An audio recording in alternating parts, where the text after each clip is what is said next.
Hello friends, welcome back to PSR nature. So మొక్కజొన్న కండ ఇలా కొంచెం డిఫరెంట్గా ట్రై చేశాను. ఒకసారి మీరు ఇలా ట్రై చేయండి. దీని ప్రాసెస్ ఏంటో చూసేద్దాం. ఇప్పుడు ఈ మొక్కజొన్న కండ మొత్తం తొక్కు తీసేద్దాము. చూసారా కండి ఎంత బాగా వచ్చేసిందో, బాగుంది కదా కండి. సో ఇప్పుడు దీన్ని మనం ఉడకబెట్టుకుందాం. 1/2 గ్లాస్ వాటర్ పోసేసుకుందాం. స్టవ్ ఆన్ చేసుకొని ఒక 3 విజిల్స్ ఇచ్చేద్దాం. కుక్కర్లో కాబట్టి 3 విజిల్స్ సరిపోతుంది. సో మనం పెట్టేస్తున్నాం కదా, ఇప్పుడు వీటిలో కొంచెం ఉప్పు కారం లెమన్ వేసేస్తున్నాము.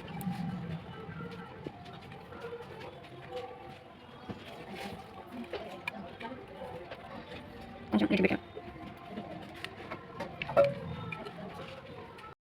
టేస్ట్స్ వచ్చినప్పుడు కొంచెం ఇలా డిఫరెంట్గా ట్రై చేసి పెట్టండి. చూడటానికి కూడా బాగుంటుంది. ఒకసారి డెఫినెట్గా ట్రై చేయండి. వీడియో కనుక నచ్చినట్టయితే please do like, share and subscribe to my channel. Thanks for watching.